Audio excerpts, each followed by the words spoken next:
Hello, good morning. Pipitas po tayo ng ambarela. Gagamitin daw po namin pansawsawan sa adobo. Isasama po namin siya sa kamatis. Kasi wala kami mango.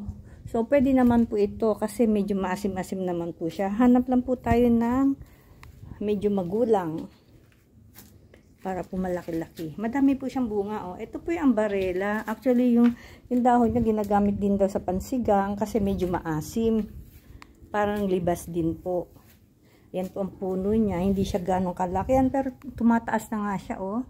Pero pwede po siyang ipurun para hindi siya tumaas kung gusto niyo ng mababang puno. Look at this. Oh. Ang dami po niyang bunga. Pinarkot ko. Try kong magtanim sa paso.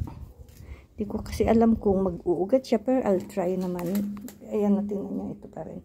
Mga 1 week na po siya, wala pa po siyang ugat. Hanap po tayo ng mas magulang. Ay, ito sa ilalim. Teka, hindi ako makadaan. Ito po, sa ilalim ang magulang. Pipitas lang po tayo ng ilan.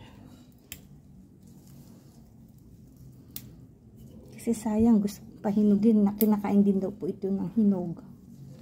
Gusto matikman po yung hinog. Yan, okay na po ito. Gamitin po natin siyang sausawan. Parang kulang. Kuha pa tayo ng isa. Kasi maliit pa po siya. Hindi pa po siya ganong kalakihan. Ayan. Nagamitin po natin itong sausawan. Babalatan at saka hihiwain ng maliliit. Sasama po natin sa kamatis. Ito po ang tinatawag na ambarela. Yan po. Bye!